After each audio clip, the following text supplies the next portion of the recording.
नमस्कार विद्यार्थियों, जय हिंद, वंदे मातरम। आप सभी लोग कैसे हैं? हम उम्मीद करते हैं कि आप सभी स्वस्थ और मस्त होंगे। पुनः से आप सभी लोग विजिट कर चुके हो दीपक लक्ष्य अब यूट्यूब चैनल के ऑनलाइन प्लेटफॉर्म पे। हम आप सभी का हार्दिक स्वागत, वंदन और अभिनंदन करते हैं।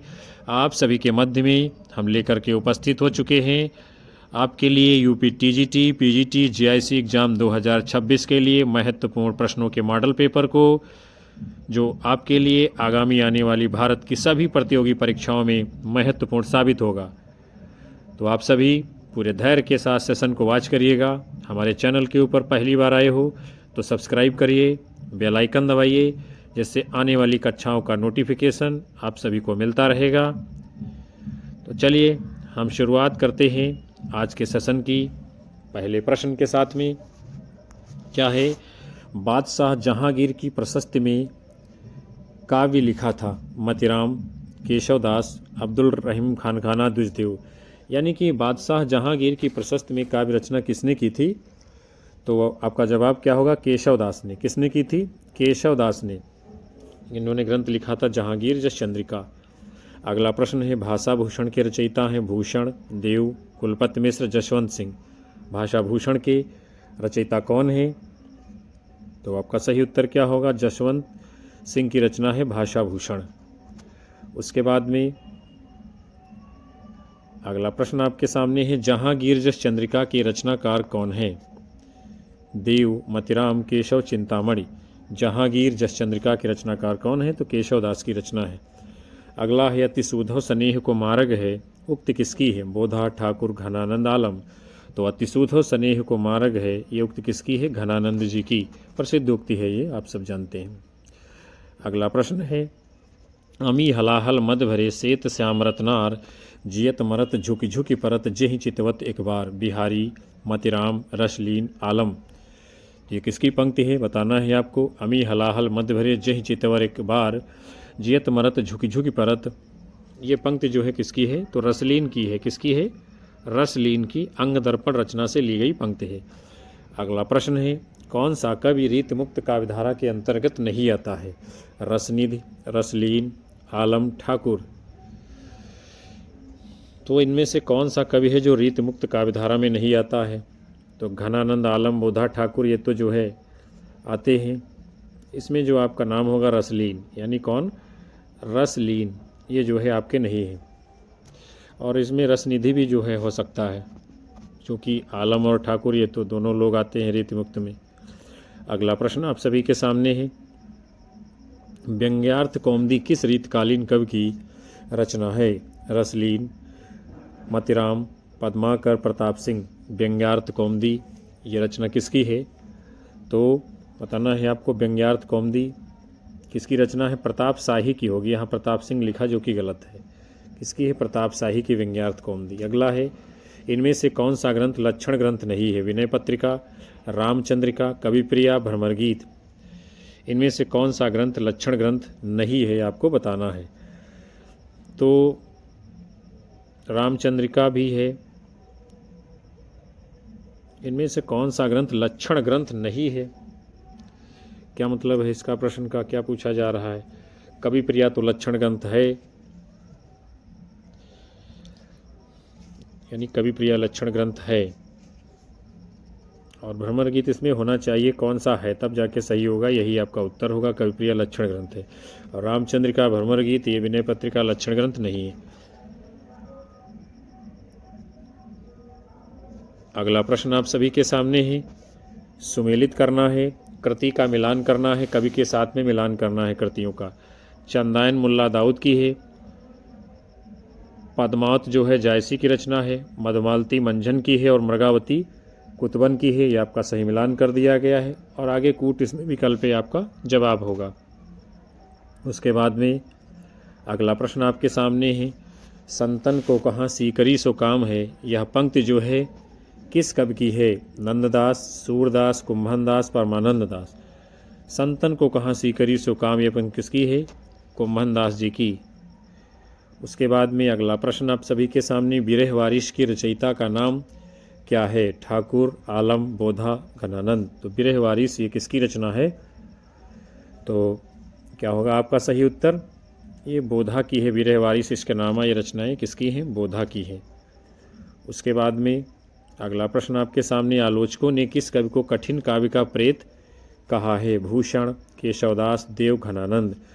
तो आलोचकों ने कठिन काव्य का प्रेत किसको कहा है? तो आपका सही उत्तर होगा क्या? केशवदास जी को कठिन काव्य का प्रेत आलोचकों ने कहा है। और किसने कहा है? शुक्ल जी ने। अगला प्रश्न है, कौन सा कवि रीतमुक्त काव्यधारा के अंतर्गत नहीं आता है? रसनिधि, रसलीन, आलम ठाकुर। तो इसमें आलम भी है रीतमुक्त में, ठाकुर भी है। रसनिधि और रसलीन यानी ए और बी, ये दोनों जो है किसमें? रीतमुक्त काव्य में नहीं आते हैं, काव्यधारा में। अगला प्रश्न आपके सामने, इनमें से कौन सी रचना केशव जी की नहीं है? रसिक प्रिया, विज्ञान गीता, रतन बावनी, पद्माभरण। कौन सी रचना केशवदास की नहीं है? तो पद्माभरण रचना नहीं है, चूँकि पद्माभरण रचना पद्माकर की है। और रसिक प्रिया, रतन बावनी, विज्ञान गीता ये सभी केशवदास की रचनाएं हैं। अगला प्रश्न है, अधम व्यंजना रस विरस उल्टी कहत नवीन, ये पंक्ति किसकी है? कुलपति, जसवंत सिंह, देव, भिखारीदास। अधम व्यंजना रस विरस उल्टी कहत नवीन, ये पंक्ति किसकी है? देव जी की है। फिर अगला प्रश्न आपके सामने है, शिवराज भूषण में अलंकारों की संख्या कितनी है? 100, 105, 320, 210। शिवराज भूषण में अलंकारों की संख्या कितनी है? तो 105 अलंकार इसमें है। अगला प्रश्न है, श्रृंगार रस मंडन के रचनाकार कौन है? आप सभी को बताना है। गोकुलनाथ, नाभादास, गोसाई विट्ठलनाथ, सूरत मिश्र। श्रृंगार रस मंडन के रचनाकार कौन है? तो क्या होगा आपका जवाब? श्रृंगार रस मंडन ये किसकी रचना है? तो आपका सही उत्तर होगा गोसाई विट्ठलनाथ जी की। किसकी है? गोसाई विट्ठलनाथ की श्रृंगार रस मंडन। अगला प्रश्न आपके सामने है, रीतमुक्त कवि है यानी कौन है इनमें से रीतमुक्त कवि? भिखारीदास, मतिराम, द्विजदेव, ग्वाल। कौन है इनमें से रीतमुक्त कवि? तो आपका सही उत्तर क्या होगा इस प्रश्न के लिए? वो हैं द्विजदेव आपके रीतिमुक्त हैं, और बाकी भिखारीदास, मतिराम, ग्वाल ये सब रीतिबद्ध में आएंगी। अगला प्रश्न है, जगत विनोद की रचयिता कौन है? बताना है आपको, जगत विनोद की रचयिता कौन है? देव, मतिराम, भूषण, पद्माकर। जगत विनोद किसकी रचना है? ये पद्माकर जी की है। किसकी? पद्माकर जी की है जगत विनोद। अगला प्रश्न आप सभी के सामने है, रीत निरूपण की प्रवृत्ति का परिचायक ग्रंथ है? रसभूषण, बिहारी सतसई, कविकुल, कल्पतरु, रसविलास। रीत निरूपण की प्रवृत्ति का परिचय ग्रंथ कौन सा है इनमें से? तो क्या होगा आपका सही उत्तर इस प्रश्न के लिए? यानी कविकुल, कल्पतरु ये रीत निरूपण का परिचय ग्रंथ है। अगला प्रश्न है, रीतिबद्ध कवियों में घनानंद का प्रेम इसलिए भिन्न है क्योंकि वो अत्यधिक मांसल है, अलौकिक आध्यात्मिक है, वो सुजान से प्रेरित है, वह स्वानुभूत व रीतमुक्त है। रीतिबद्ध कवियों में घनानंद का प्रेम इसलिए भिन्न है उनसे क्योंकि वो स्वानुभूत है और रीतिमुक्त है, यानी स्वच्छंद प्रेम है घनानंद का। और फिर अगला प्रश्न है, रीति काव्य के प्रमुख भेदों में यह नहीं आता है, यानी कौन सा नहीं आता है? रीतिबद्ध, रीतिसिद्ध, रीतिमुक्त। तो रीति काव्य के प्रमुख भेदों में कौन सा नहीं आता है ये आपको बताना है। तो इसमें इस प्रश्न के अंतर्गत क्या है, यानी रीतिबद्ध भी आता है, रीतिसिद्ध भी आता है, रीतिमुक्त भी आता है। ए, बी, सी ये तीनों जवाब सही होंगे, ए, बी, सी होगा। फिर अगला प्रश्न आप सभी के सामने है, तुलसी गंग दुओ भय सुकविन के सरदार, इनके काव्य में मिली भाषा विविध प्रकार। ये पंक्ति किसकी है? केशवदास, चिंतामण, भिखारीदास, रहीम। किसकी ये पंक्ति है? तो आपका उत्तर होगा भिखारीदास की पंक्ति है, तुलसी गंग दुओ भय सुकविन के सरदार, इनके काव्य में मिली भाषा विविध प्रकार। उसके बाद में अगला प्रश्न है, इश्कलता की रचनाकार कौन है? बोधा, ठाकुर, घनानंद, आलम। इश्कलता के रचनाकार कौन है? तो इश्कलता घनानंद की रचना है। किसकी है इश्कलता? घनानंद की है। अगला प्रश्न है, गंगा लहरी जो है किसकी रचना है? बताना है गंगा लहरी किसकी रचना है? भारतेंदु, रत्नाकर, पद्माकर, सुंदरदास। तो गंगा लहरी रचना किसकी है? पद्माकर जी की। अगला प्रश्न है, कवि प्रिया किसकी रचना है? मतिराम, केशवदास, भूषण, कोई नहीं। तो कवि प्रिया ये रचना किसकी है? केशवदास जी की। आगे बढ़ते हैं हम सभी। अगला प्रश्न आपके सामने, भूषण की कविता का प्रधान स्तर है कारुणिक, श्रृंगारिक, प्रशस्तिपरक, व्यंग्यात्मक। तो भूषण की कविता का प्रधान स्वर क्या है? प्रशस्तिपरक कविता लिखी है। उसके बाद में फिर अगला प्रश्न आप सभी के सामने है, आधुनिक काल की समय सीमा कब से कब तक है, आपको बताना है। 4 विकल्प आप सभी के सामने है। आधुनिक काल की समय सीमा कब से कब तक मानी जाती है? तो आपका जवाब होगा 1843 से 1923 इस प्रश्न के अनुसार। अगला है सुमेलित कीजिए। यहाँ भी क्या करना है आपको? सुमेलित करना है और बताना है जो है कौन सा मेल सही है। यानी आधुनिक काल का नामकरण है, विद्वानों से आपको मिलान करना है। तो गद्य काल किसने कहा है आधुनिक काल को? शुक्ल जी ने कहा है। वर्तमान काल मिश्र बंधुओं ने कहा है। और आधुनिक काल राम कुमार वर्मा गणपत चंद्र गुप्त ने कहा है। और विकल्प है इसमें कूट आपका सही उत्तर होगा। ये तीनों कथन सत्य हैं, बातें सही हैं। अगला प्रश्न आप सभी के सामने है, श्रृंगारस मंडन की रचना किसने की है? गोसाई विट्ठलनाथ, गोकुलनाथ, नाभादास, इनमें से कोई नहीं। श्रृंगारस मंडन की रचना किसने की है? तो गोसाई विट्ठलनाथ ने की है। अगला प्रश्न है, 252 वैष्णवों की वार्ता की रचना किस काल में हुई है? अकबर, औरंगजेब, शाहजहां, इनमें से कोई नहीं। तो 252 वैष्णवों की वार्ता किस काल में होती है? यानी कि औरंगजेब के काल में। अगला प्रश्न आप सभी के सामने है, अष्टयाम की रचना किसने की है? नाभादास, गोकुलदास, गोसाईनाथ, इनमें से कोई नहीं। अष्टयाम की रचना किसने की है? नाभादास जी ने। अगला प्रश्न है, अष्टयाम की कथा वस्तु किस विषय पर आधारित है? भगवान श्री कृष्ण, भगवान राम, भगवान बुद्ध, इनमें से कोई नहीं। तो अष्टयाम की जो रचना है, ये अष्टयाम नाम से उसकी जो कथा वस्तु है वो किस पर आधारित है? भगवान राम पर आधारित है। किस पे? अष्टयाम भगवान राम पर आधारित है।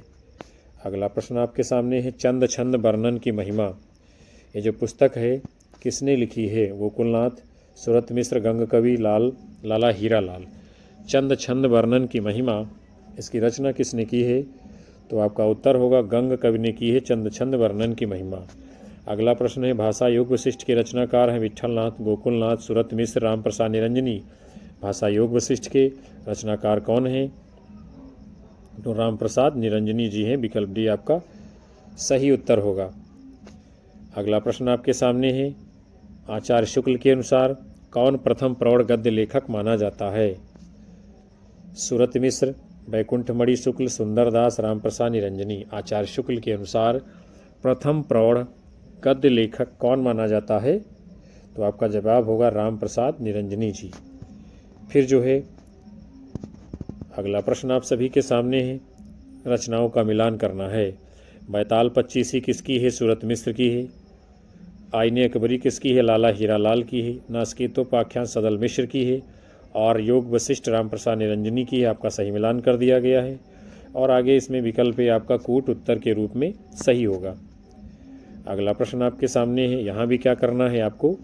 मिलान करना है और देखना है कौन सी रचना किसकी है। प्रेम सागर लल्लू लाल की है।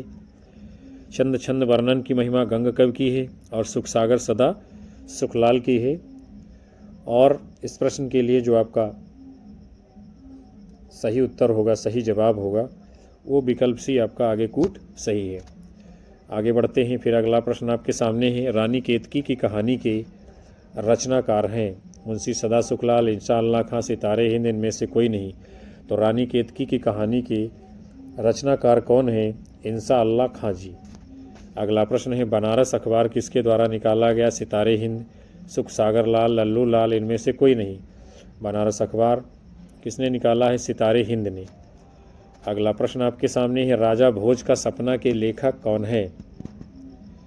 राजा भोज का सपना इंशाअल्लाह खां, लल्लू लाल, सुखलाल और सितारे हिंद। राजा भोज का सपना ये किसकी रचना है? राजा शिव प्रसाद सितारे हिंद की। अगला प्रश्न, प्रजा हितैषी पत्र कौन निकालते थे? राजा शिव प्रसाद सितारे हिंद, राजा लक्ष्मण सिंह, नवीन चंद्र राय, इनमें से कोई नहीं। प्रजा हितैषी पत्र को निकालते थे, कौन निकालते थे? तो आपका जवाब होगा राजा लक्ष्मण सिंह। अगला प्रश्न आप सभी के सामने है, क्या करना है इसमें? ये संस्थाएं हैं और उनके प्रवर्तकों के साथ संबंधित व्यक्तियों के साथ आपको मिलान करना है। चलिए हम लोग मिलान करते हैं। ब्रह्म समाज के संस्थापक राजा राम मोहन राय, रामकृष्ण मिशन के स्वामी विवेकानंद, आर्य समाज के दयानंद सरस्वती और थियोसोफिकल सोसाइटी के मैडम ब्लावत्स्की, ये जो है इसके संस्थापक और प्रवर्तक रहे हैं। तो ये आपका सही मिलान हो गया और विकल्प डी इस प्रश्न में आपका कूट सही उत्तर है। फिर अगला प्रश्न आपके सामने है, थियोसोफिकल सोसाइटी की एक शाखा न्यूयॉर्क के अतिरिक्त कहाँ खोली गई थी? अड्यार, मद्रास, चेन्नई, कांडीगई, कोलकाता, बंगलौर। थियोसोफिकल सोसाइटी की एक शाखा न्यूयॉर्क के अतिरिक्त जो है कहाँ पर खोली गई थी? तो आपका उत्तर होगा अड्यार, मद्रास यानी चेन्नई में। अगला प्रश्न, ब्रह्म समाज की स्थापना कब हुई? 1825, 1828, 1830, इनमें से कोई नहीं। ब्रह्म समाज की स्थापना जो करने वाले लोग हैं यानी कब किस सन में हुई है? राजा राम मोहन राय ने 1828 में। अगला प्रश्न आपके सामने है, आर्य समाज की स्थापना जो है किसने करी है? स्वामी विवेकानंद, स्वामी सहजानंद, स्वामी दयानंद, स्वामी चिन्मयानंद। तो आर्य समाज की स्थापना करने वाले कौन है? स्वामी दयानंद सरस्वती जी। अगला प्रश्न आपके सामने है, इनमें से कौन सी रचना स्वामी दयानंद की है? सत्यार्थ प्रकाश, सदादर्श, भारत मित्र, इनमें से कोई नहीं। तो स्वामी दयानंद जी की रचना जो है उसका नाम क्या है? सत्यार्थ प्रकाश। फिर अगला प्रश्न, महावीर प्रसाद द्विवेदी ने सरस्वती पत्रिका का संपादन कार्य कब किया? 1900 ईस्वी, 1903, 1905, इनमें से कोई नहीं। तो आप सभी को पता है महावीर प्रसाद द्विवेदी जी ने 1903 में जो है सरस्वती पत्रिका का संपादन कार्य प्रारंभ किया था और 1920 तक किया था, लगभग 17 वर्षों तक। अगला प्रश्न है, निम्नलिखित में से कौन सा एक भारतेंदु मंडल का लेखक नहीं है? प्रताप नारायण मिश्र हैं, ठाकुर जगमोहन सिंह हैं, बद्रीनाथ चौधरी प्रेमधन है। जो नहीं है वो हैं आपके सूर्यकांत त्रिपाठी निराला जी। अगला प्रश्न, बंगला नाटक विद्या सुंदर का अनुवाद किसने किया? भारतेंदु, बालकृष्ण भट्ट, जगमोहन सिंह, इनमें से कोई नहीं। तो बंगला नाटक जो विद्या सुंदर है इसका अनुवाद किसने किया है? भारतेंदु हरिश्चंद्र जी ने। अगला प्रश्न है, भारतेंदु ने किस नाटक में स्वयं अभिनय किया? जानकी मंगल, जानकी भरत, बरवय रामायण, अंधेर नगरी। तो इनमें से जो नाटक है जानकी मंगल, इसमें भारतेंदु जी ने स्वयं अभिनय किया है। अगला प्रश्न आपके सामने है, हिंदी का प्रथम उपन्यास इनमें से एक है यानी कौन है? परीक्षा दृष्टि, परीक्षा गुरु, गुरु मंत्र, इनमें से कोई नहीं। तो हिंदी का जो इनमें से प्रथम उपन्यास माना जाता है परीक्षा गुरु 1882 में, लाला श्रीनिवास दास। उसके बाद में अगला प्रश्न आपके सामने है, क्या करना है? पत्रिकाएं दी गई हैं और उनके संपादकों के साथ में आपको मिलान करना है और बताना है जो है कौन सी पत्रिका को किसने निकाला है। तो देखते हैं हम लोग जो है कौन सी पत्रिका को किसने निकाला है। यानी क्या है? सदादर्श। सदादर्श पत्रिका के संपादक कौन है? लाला श्रीनिवास दास जी। फिर काशी पत्रिका को जो है किसने निकाला था? बलदेव प्रसाद ने। फिर भारत बंधु पत्रिका को किसने निकाला था? तोताराम ने। और भारत मित्र जो है रुद्रदत्त जी ने। यानी सदादर्श लाला श्रीनिवास दास ने, काशी पत्रिका बलदेव प्रसाद, भारत बंधु तोताराम, भारत मित्र रुद्रदत्त शर्मा। तो ये आपका सही मिलान कर दिया गया है और जो कूट आपका सही होगा विकल्प सी, इसमें उत्तर आपका माना जाएगा। फिर अगला प्रश्न आप सभी के सामने है, हिंदी प्रदीप का संपादन कार्य किसने किया था? बालकृष्ण भट्ट, श्याम सुंदर दास, सूर्यकांत त्रिपाठी निराला, इनमें से कोई नहीं। तो हिंदी प्रदीप जो पत्र है उसका संपादन कार्य किसने किया था? बालकृष्ण भट्ट जी ने। फिर अगला प्रश्न आप सभी के सामने है, इसमें भी क्या करना है? सुमेलित करना है आपको। पत्र पत्रिकाएं हैं और उनके संपादकों के साथ में आपको सुमेलित करना है, मिलान करना है। तो देखते हैं हम लोग क्या है। आर्य दर्पण पत्रिका के संपादक बख्तावर सिंह रहे हैं, सही है। हिंदी प्रदीप के बालकृष्ण भट्ट रहे, सही है। सार सुधानिध के सदानंद मिश्र रहे, सही है। और भारत सुदशा पत्रिका के संपादक गणेश प्रसाद रही है, सही है। और आपका इसमें विकल्प ए कूट उत्तर माना जाएगा। अगला प्रश्न आपके सामने है, फिर यहाँ भी क्या करना है? आपको करना है मिलान। क्या करना है? मिलान करना है। क्या है? पत्रिकाएं हैं और उनके संपादकों के साथ में आपको मिलान करना है। तो देखते हैं हम लोग, ब्राह्मण पत्रिका के संपादक कौन रहे हैं? प्रताप नारायण मिश्र रहे हैं। और सदादर्श के लालचंद शास्त्री संपादक रहे। भारतेंदु के पत्रिका के राधाचरण गोस्वामी संपादक रहे। यानी ब्राह्मण के प्रताप नारायण मिश्र, सदाचार मार्तंड के लालचंद शास्त्री और भारतेंदु पत्रिका के संपादक राधाचरण गोस्वामी जी रहे हैं और आपका सही जवाब कूट विकल्प सी इसमें माना जाएगा। अगला प्रश्न आप सभी के सामने है, मित्र विलास पत्रिका का संपादन कार्य कौन करता था? पंडित गोपीनाथ, गिरधर दास, गोपाल चंद्र, इनमें से कोई नहीं। मित्र विलास पत्रिका का संपादन कार्य करने वाले कौन हैं? तो आपका सही जवाब क्या होगा? पंडित गोपीनाथ मित्र विलास का संपादन कार्य किए। अगला प्रश्न है, भारतेंदु जी ने नारी शिक्षा की कौन सी पत्रिका निकाली है? भारत बंधु, कवि वचन सुधा, बाल बोधिनी, इनमें से कोई नहीं। तो भारतेंदु जी ने नारी शिक्षा के लिए जो पत्रिका निकाली है उसका नाम क्या है? बाल बोधिनी, 1874 में निकाली है। अगला है, भारतेंदु जी का जीवन काल क्या है? बताना है आपको। 4 विकल्प आप सभी के सामने है, बताना है इनमें से कौन सा है भारतेंदु का जीवन काल। तो इसके लिए आपका सही उत्तर होगा विकल्प बी, यानी 1850 से 1885 तक कुल 35 वर्ष का जीवन काल है भारतेंदु का। अगला प्रश्न है, इनमें से कौन सा नाटक भारतेंदु का नहीं है? अंधेर नगरी, भारत दुर्दशा, नील देवी, अंधायुग। तो इनमें से जो नाटक नहीं भारतेंदु का वो है अंधायुग, चूँकि ये धर्मवीर भारती का है। नील देवी, अंधेर नगरी, भारत दुर्दशा, ये सभी भारतेंदु के नाटक हैं। फिर अगला प्रश्न है, निम्नलिखित में से कौन सा एक अनूदित नाटक है? आपको बताना है सभी को। वैदिकी हिंसा, हिंसा नवद, भारत दुर्दशा, प्रेम जोगिनी, भारत जननी, इनमें से कौन सा है अनूदित नाटक? तो आपका उत्तर होगा विकल्प डी, भारत जननी अनूदित है। वैदिकी हिंसा, हिंसा नवद, प्रेम जोगिनी, भारत दुर्दशा, ये मौलिक नाटक है भारतेंदु के। अगला प्रश्न आप सभी के सामने है, भारतेंदु जी का कौन सा नाटक अधूरा है? सती प्रताप, चंद्रावली नाटिका, नील देवी, इनमें से कोई नहीं। भारतेंदु जी के अधूरे नाटक का नाम है सती प्रताप। क्या नाम है? सती प्रताप। फिर अगला प्रश्न आपके सामने है, सुलोचना नामक उपन्यास किसके द्वारा लिखा गया है? क्या नाम है उपन्यास का? सुलोचना। बताना है किसके द्वारा लिखा गया है। तो सुलोचना जो उपन्यास है विद्यार्थियों, इसको किसने लिखा है? भारतेंदु हरिश्चंद्र जी ने। अगला प्रश्न है, निम्नलिखित में से कौन सा एक उपन्यास भारतेंदु का नहीं है? हमीरहठ, रामलीला, शीलवती, कफन। तो इनमें से जो एक उपन्यास नहीं है भारतेंदु जी का, उत्तर होगा कफन। ये कहानी मुंशी प्रेमचंद की। हमीरहठ, शीलवती, रामलीला, ये उपन्यास भारतेंदु जी के हैं। अगला प्रश्न है, जयदेव निबंध के रचनाकार इनमें से कौन हैं? जयदेव निबंध के रचनाकार कौन हैं? भारतेंदु, प्रताप नारायण मिश्र, बद्री नारायण चौधरी, प्रेमधन, इनमें से कोई नहीं। किसने लिखा है जयदेव निबंध? तो जयदेव निबंध है भारतेंदु हरिश्चंद्र का। अगला प्रश्न है, काव्यकृति प्रेम प्रलाप के लेखक हैं बालेश्वर प्रसाद, सदानंद मिश्र, गणेश प्रसाद, भारतेंदु। काव्यकृति का नाम है प्रेम प्रलाप और ये किसकी रचना है प्रेम प्रलाप? तो ये है भारतेंदु जी की काव्यकृति प्रेम प्रलाप। अगला प्रश्न आपके सामने है, प्रेम फुलवारी के रचनाकार का नाम बताइए। भारतेंदु, सदानंद मिश्र, गोपीनाथ, इनमें से कोई नहीं। प्रेम फुलवारी ये किसकी रचना है? तो भारतेंदु जी की है प्रेम फुलवारी। फिर अगला है, निम्नलिखित में से कौन सी रचना भारतेंदु की नहीं है? फूलों का गुच्छा, बकरी विलाप, दान लीला, अंधेर नगरी, चौपट राजा। तो जो रचना नहीं है भारतेंदु जी की वो नाम क्या है? अंधेर नगरी, चौपट राजा के नाम से कोई रचना नहीं है। फूलों का गुच्छा, बकरी विलाप, दान लीला, ये सभी रचनाएं भारतेंदु की हैं। और फूलों का गुच्छा, बकरी विलाप, ये खड़ी बोली की इनकी रचनाएं हैं। अगला प्रश्न आपके सामने है, हर गंगा कविता के लेखक हैं प्रताप नारायण मिश्र, पंडित गोपाल गहमरी, भारतेंदु, इनमें से कोई नहीं।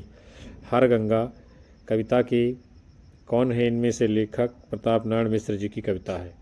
अगला प्रश्न है, भारत बारहमासा कविता के लेखक हैं राधा कृष्ण दास, भारतेंदु, राधाचरण गोस्वामी, इनमें से कोई नहीं। भारत बारहमासा कविता के लेखक कौन हैं? तो क्या होगा सही जवाब? आप सभी को पता होगा इसका सही उत्तर क्या है।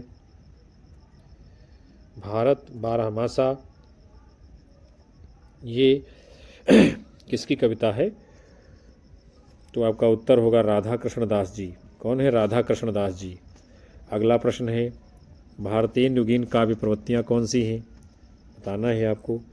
समाज की दुर्दशा का चित्रण, श्रृंगारिकता, व्यंग और नारी की स्तुति, इनमें से कौन सी भारतेंदु युग की विशेषताएं हैं? तो इस प्रश्न में क्या है विद्यार्थियों, ये सारी की सारी विशेषताएं भारतेंदु युग में है। समाज की दुर्दशा का भी चित्रण किया गया है, श्रृंगारिकता भी है और नारी की स्तुति भी की गई है। आगे बढ़ते हैं, अगला प्रश्न है, भक्तिपरक रचना कार्तिक स्नान के लेखक कौन हैं? बताना है आप सभी को। भक्तिपरक रचना है कार्तिक स्नान, और उसको जो है किसने लिखा है। तो क्या होगा इस प्रश्न के लिए आपका सही जवाब? बाबू हरिश्चंद्र, राधाचरण गोस्वामी, अंबिका प्रसाद व्यास, इनमें से कोई नहीं। भक्तिपरक रचना है कार्तिक स्नान, और उसके लेखक कौन है? तो आपका सही उत्तर क्या होगा? भारतेंद्र हरिश्चंद्र की रचना है कार्तिक स्नान। अगला प्रश्न है चूरन साहब लोग जो खाता सारा हिंद हजम कर जाता, पंक्ति किस नाटक से है? अंधेर नगरी, भारत दुर्दशा, अंधा युग, इनमें से कोई नहीं। चूरन साहब लोग जो खाता सारा हिंद हजम कर जाता, ये जो है किस रचना से पंक्ति ली गई है? तो ये आपकी अंधेर नगरी से पंक्ति है। चूरन साहब लोग जो खाता सारा हिंद हजम कर जाता, चूरन खाते पुलिस वाले सब कानून हजम कर जाते। अगला प्रश्न आपके सामने है नव भक्तमाल की रचना किसने की है? बाबू हरिश्चंद्र, राधाचरण गोस्वामी, बद्रीनारायण चौधरी, और इनमें से कोई नहीं। नव भक्तमाल ये रचना किसकी है विद्यार्थियों? तो आपका सही उत्तर क्या होगा? नव भक्तमाल ये रचना है आपके बाबू यानी भारतेंद्र हरिश्चंद्र की। अगला प्रश्न आप सभी के सामने है भारत में अंग्रेजी शिक्षा का प्रचार प्रसार सर्वप्रथम किस राज्य से शुरू हुआ था? गुजरात, दिल्ली, बंगाल, इनमें से कोई नहीं। भारत में अंग्रेजी शिक्षा का प्रचार प्रसार कहाँ से शुरू होता है? बंगाल से। अगला प्रश्न हिंदी गद्य का सूत्रपात कब हुआ? 1900 ईस्वी, 1850, 1800 ईस्वी, 1920। हिंदी गद्य का सूत्रपात कब होता है? कहाँ से इसकी शुरुआत होती है? तो ये लगभग जो है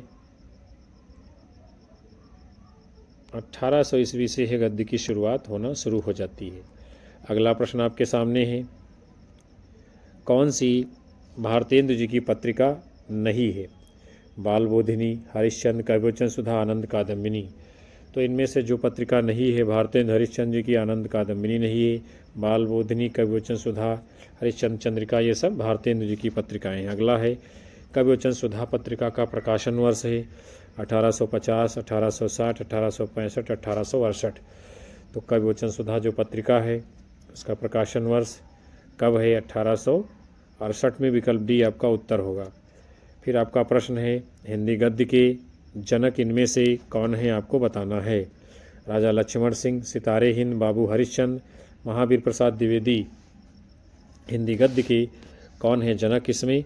तो आपका उत्तर होगा भारतेंद्र हरिश्चंद्र। अगला प्रश्न है कलकत्ता के फोर्ट विलियम कॉलेज में कौन कार्यरत था? इंसा अल्लाह खां, जॉर्ज ग्रियर्सन, सदा सुखलाल, लल्लू लाल। तो इनमें से कलकत्ता के फोर्ट विलियम कॉलेज में कार्यरत रहने वाले कौन थे? लल्लू लाल जी। कौन? लल्लू लाल, और उनके साथ में सदल मिश्र भी थे। अगला प्रश्न आप सभी के सामने है क्या है? ये कुछ संस्थाएं दी गई हैं और आपको इनके स्थापना के अनुसार क्रम से लगाना है, कौन से पहले आएगा, कौन सी बाद में आएगी, यानी किसकी पहले स्थापना हुई, किसकी बाद में हुई है। तो क्या होगा इस प्रश्न का सही जवाब विद्यार्थियों? इसमें आपका विकल्प ए राइट होगा। इसमें कौन सा उत्तर होगा? विकल्प ए। क्यों होगा? पहले ब्रह्म समाज की स्थापना, फिर प्रार्थना समाज की, फिर रामकृष्ण मिशन की, फिर थियोसॉफिकल सोसाइटी की स्थापना होती है। अगला प्रश्न आप सभी के सामने है कृतियों को जो है आपको क्या करना है? रचना काल के आरोही क्रम में लगाना है। कौन सी पहले आएगी, कौन सी बाद में आएगी, बताना है आप लोगों को। तो इस प्रश्न के लिए आपका सही उत्तर क्या होगा? यानी कि विकल्प सी होगा। इस प्रश्न के लिए आपका सही उत्तर कौन सा? विकल्प सी होगा। कैसे होगा? पहले भाषा योग वशिष्ठ आएगी, उसके बाद में प्रेम सागर आएगी, उसके बाद में सुख सागर रचना आएगी अपने प्रकाशन में। अगला प्रश्न आपके सामने है, यहाँ भी क्या करना है आपको? कालक्रमानुसार लगाना है। रचनाएं आप सभी के सामने हैं, कौन सी रचना पहले आएगी, कौन सी बाद में आएगी, प्रकाशन वर्ष के अनुसार आपको बताना है। तो इसका सही जवाब क्या होगा? विकल्प ए। कौन सा? विकल्प ए होगा। यानी पहले अष्टयाम, उसके बाद वैशाख माहात्म्य, उसके बाद में वैताल पच्चीसी। अगला प्रश्न आपके सामने है, आईने अकबरी की भाषा वचनिका के लेखक कौन है? लाला हीरालाल, सूरत मिश्र, सुखलाल, गोकुलनाथ। आईने अकबरी की भाषा वचनिका के लेखक कौन हैं? तो वो हैं आपके लाला हीरालाल जी। फिर अगला है भारत दुर्दशा किस प्रकार की विधा है? कहानी, उपन्यास, प्रबंध, काव्य, नाटक। भारत दुर्दशा ये है क्या है? ये नाटक विधा की रचना है। किस प्रकार की है? नाटक विधा की रचना है। अंधेर नगरी किस प्रकार की विधा है? बताना है आपको। नाटक, उपन्यास, कहानी, इनमें से कोई नहीं। अंधेर नगरी ये किस प्रकार की जो है विधा है? इसकी विधा क्या है अंधेर नगरी की? तो आप सभी लोग जानते हैं ये क्या है, एक नाटक है भारतेंद्र हरिश्चंद्र का। फिर अगला है निस्सहाय हिंदू की कौन सी विधा है? चंपू काव्य, उपन्यास, नाटक, कहानी। तो निस्सहाय हिंदू ये क्या है? निस्सहाय हिंदू ये बाबू राधा कृष्ण दास का नाटक है निस्सहाय हिंदू। फिर अगला है सत्यामृत प्रवाह, ये किसकी रचना है? सत्यामृत प्रवाह, श्रद्धाराम, बंशीधर, लल्लूलाल, सदल मिश्र। सत्यामृत प्रवाह ये रचना है। और ये किसकी है सत्यामृत प्रवाह? तो ये पंडित श्रद्धाराम फिल्लोरी की रचना है सत्यामृत प्रवाह। फिर जो है अगला प्रश्न आपके सामने है, सत्यार्थ प्रकाश की रचयिता का नाम बताइए। स्वामी दयानंद सरस्वती, स्वामी विवेकानंद, रामकृष्ण परमहंस, राजा शिव प्रसाद सितारे हिंद। सत्यार्थ प्रकाश के रचयिता का नाम क्या है? स्वामी दयानंद सरस्वती जी। अगला प्रश्न है, प्रेम मोहिनी निम्नलिखित लेखकों में से किसकी कृति है? बद्रीनारायण चौधरी, प्रेमघन, जगमोहन सिंह, भारतेंद्र हरिश्चंद्र, राधा कृष्णदास। प्रेम मोहिनी ये किसकी रचना है? तो प्रेम मोहिनी रचना है भारतेंद्र हरिश्चंद्र जी की। किसकी है? भारतेंद्र हरिश्चंद्र की प्रेम मोहिनी। फिर अगला प्रश्न है, चंद्रकांता संतत के रचयिता कौन है? आपको बताना है। बाबू शिवनंदन सहाय, प्रताप नारायण मिश्र, भारतेंद्र देवकीनंदन खत्री। चंद्रकांता संतत ये किसकी रचना है? देवकीनंदन खत्री जी का उपन्यास है। अगला प्रश्न, चंद्रधर शर्मा गुलेरी किस पत्र के संपादक थे? भारत मित्र, ब्राह्मण, समालोचक, आनंद कादम्बिनी। तो चंद्रधर शर्मा गुलेरी जी ये समालोचक पत्र के संपादक थे। 1902 ईस्वी में जयपुर से निकलता था। अगला है, सरस्वती पत्रिका के संपादक इनमें से कौन थे? हजारी प्रसाद द्विवेदी, महावीर प्रसाद द्विवेदी, रामचंद्र शुक्ल, भारतेंद्र। तो इनमें से जिन्होंने सरस्वती पत्रिका का संपादन कार्य विधिवत किया है तो उनका नाम क्या है? महावीर प्रसाद द्विवेदी जी। अगला प्रश्न है, श्याम सुंदर दास ने किस वर्ष सरस्वती पत्रिका का संपादन कार्य किया था? 1902, 1903, 1904, 1900 में। बड़ा ही अच्छा सा प्रश्न है। श्याम सुंदर दास जी ने सरस्वती पत्रिका का संपादन कार्य कब किया था? तो इन्होंने 1900 ईस्वी में किया था। कब किया था? 1900 में। फिर अगला प्रश्न आपके सामने है, नए जमाने की मुकरी की रचनाकार कौन है? आपको बताना है। बद्रीनारायण चौधरी, प्रताप नारायण मिश्र, अंबिका दत्त व्यास, उपरोक्त में से कोई नहीं। नए जमाने की मुकरी के रचनाकार कौन है? तो ये हैं इनमें से आपके प्रताप नारायण मिश्र जी हैं। कौन है नए जमाने की मुकरी के रचनाकार? प्रताप नारायण मिश्र जी। फिर अगला प्रश्न आपके सामने है, क्या करना है इसमें? लेखकों को उनके कालक्रम के अनुसार जो है आपको लगाना है, कौन सा पहले आएगा कौन सा बाद में आएगा, इसी क्रम में आपको इसे है सजाना। तो क्या होगा इस प्रश्न का सही उत्तर? विकल्प डी, यानी विकल्प डी। पहले बद्रीनारायण चौधरी प्रेमधन, फिर राधा कृष्णदास, उसके बाद में श्रीधर पाठक आएंगे। अगला प्रश्न है, भारतेंद्र की रचनाओं को आपको क्रम से लगाना है। क्या करना है? क्रम से लगाना है आपको भारतेंद्र जी की रचनाओं को। तो देखते हैं हम लोग इसमें कौन सा क्रम सही है।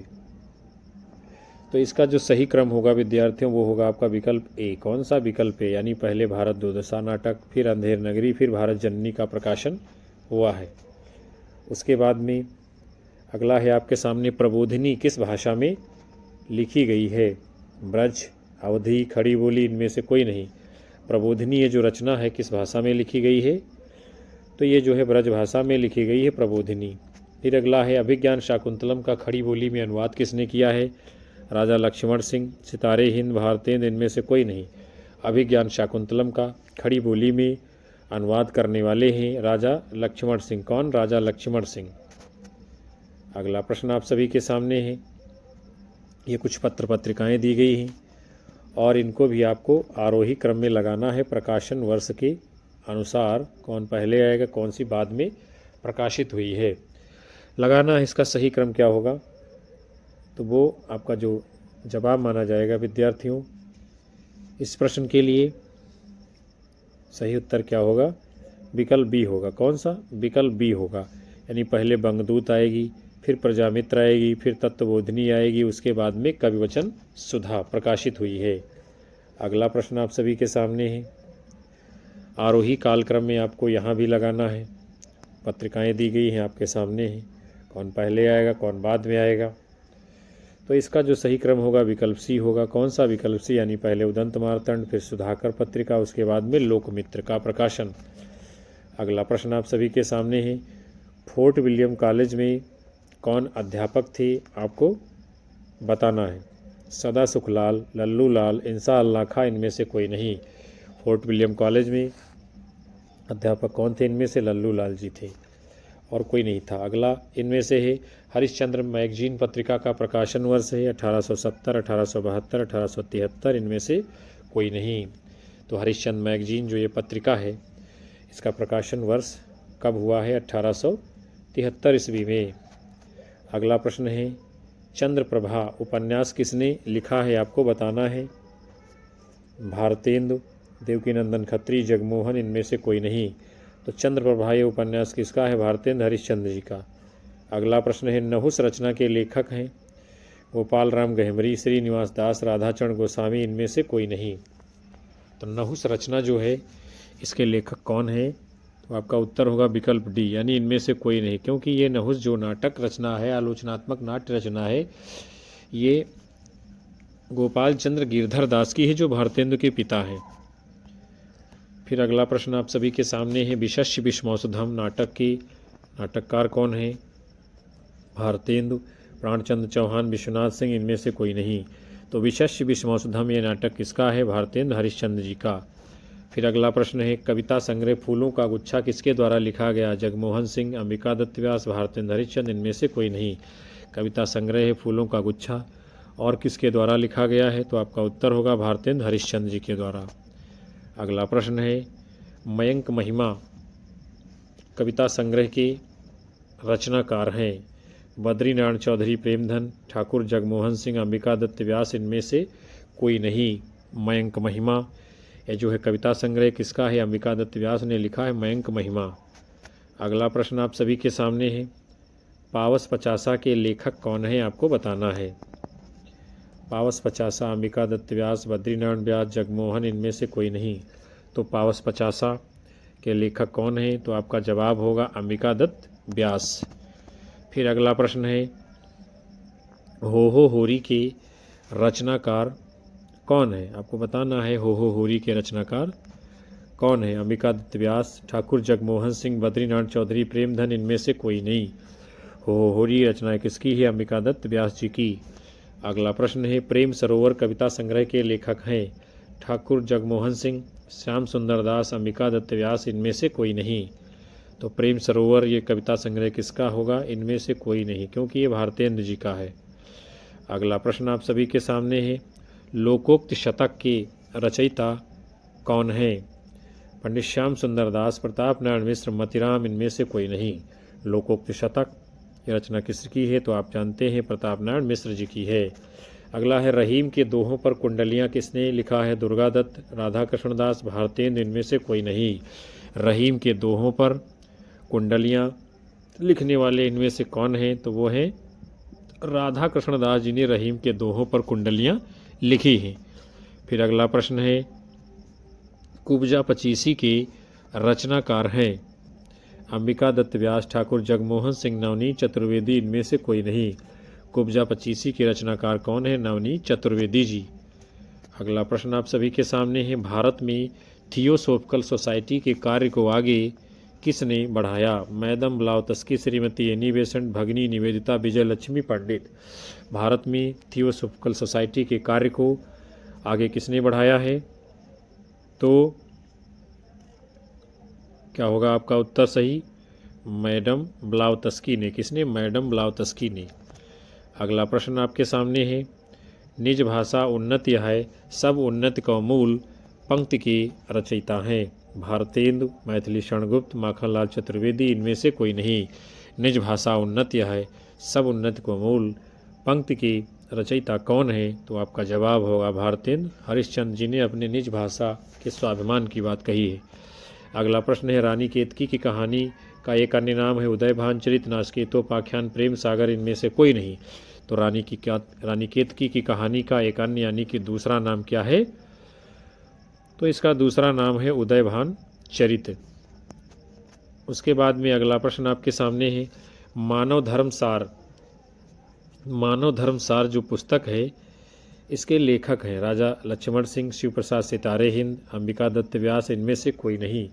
मानव धर्मसार यह पुस्तक किसकी है? तो राजा शिव प्रसाद सितारे हिंद की पुस्तक है मानव धर्मसार। अगला प्रश्न है, नूतन ब्रह्मचारी के रचनाकार हैं भारतेंदु, बालकृष्ण भट्ट, जगमोहन सिंह इनमें से कोई नहीं। तो नूतन ब्रह्मचारी ये रचना किसकी है? अर्थात नूतन ब्रह्मचारी ये उपन्यास है बालकृष्ण भट्ट जी का। फिर अगला प्रश्न आप सभी के सामने है, क्या कहा जा रहा है यहाँ? भारत दुर्दशा किस युग में लिखा गया है? भारतेंदु युग, द्विवेदी युग, छायावादी युग इनमें से कोई नहीं। तो भारत दुर्दशा ये किस युग में लिखा गया है? भारतेंदु युग में लिखी गई रचना है, नाटक है भारतेंदु का। अगला प्रश्न है, भारतेंदु जी के पिता का नाम क्या था? गोपाल चंद्र, गिरधर गोपाल, गोपाल राम, गहमरी इनमें से कोई नहीं। तो भारतेंदु जी के पिता का नाम क्या है? गोपाल चंद्र गिरधर दास जी। फिर उसके बाद में अगला प्रश्न आप सभी के सामने है, क्या कहा जा रहा है? भारत बंधु पत्रिका का संपादन कार्य जो है कौन करता था? तोताराम, सदानंद प्रताप, नारायण इनमें से कोई नहीं। तो भारत बंधु पत्रिका का संपादन कार्य कौन करता था? तो आपका सही जवाब होगा बाबू तोताराम, ये भारत बंधु पत्रिका का संपादन कार्य करते थे। उसके बाद में अगला प्रश्न आप सभी के सामने है, भारत जीवन का प्रकाशन स्थल कहाँ से है? यानी भारत जीवन जो पत्रिका है इसका प्रकाशन स्थल कहाँ है? दिल्ली, चेन्नई, काशी इनमें से कोई नहीं। तो भारत जीवन ये जो पत्रिका है ये काशी से निकलती थी। कहाँ से? काशी से भारत जीवन। फिर है आनंद कादम्बिनी पत्रिका कहाँ से निकलती थी? मिर्ज़ापुर, सहारनपुर, मेरठ, दिल्ली। तो आनंद कादम्बिनी ये जो पत्रिका है ये मिर्ज़ापुर से निकलती थी। कहाँ से? मिर्ज़ापुर से निकलती थी आनंद कादम्बिनी। तो प्यारे विद्यार्थियों और साथियों, आज के इस बड़े ही खूबसूरत सेशन को हम यहीं पर विराम दे रहे हैं, जिसमें आप सभी लोगों ने यूपी टीजीटी, पीजीटी और जीआईसी एग्ज़ाम 2026 के लिए महत्वपूर्ण मॉडल पेपर को देखा, जाना, समझा और आपकी आने वाली भारतवर्ष की सभी प्रतियोगी परीक्षाओं में यहाँ से प्रश्न बनेंगे, पूछे जाएंगे। कई सारे प्रश्न आपको हूबहू परीक्षा में टकराते हुए दिखेंगे। हम उम्मीद करते हैं ये सेशन आप सभी लोगों को पसंद आया होगा। कक्षा को लाइक करिए, अपने साथी मित्रों में शेयर करिए और कक्षा को आप सभी हाइप अवश्य कीजिए और अपनी राय हमें कमेंट बॉक्स में आप लोग दर्ज कराएं। उन सभी साथियों का तहे दिल से हार्दिक आभार, धन्यवाद जो अंत तक सेशन को प्रतिदिन आकर के वॉच करते हैं। और हम मिलते हैं आप सभी को पुनः से नए मॉडल पेपर को लेकर के आप सभी के मध्य में। तब तक के लिए आप सभी को नमस्कार, जय हिंद, वंदे मातरम, बाय बाय, शुभ रात्रि आप सभी लोगों को विद्यार्थियों।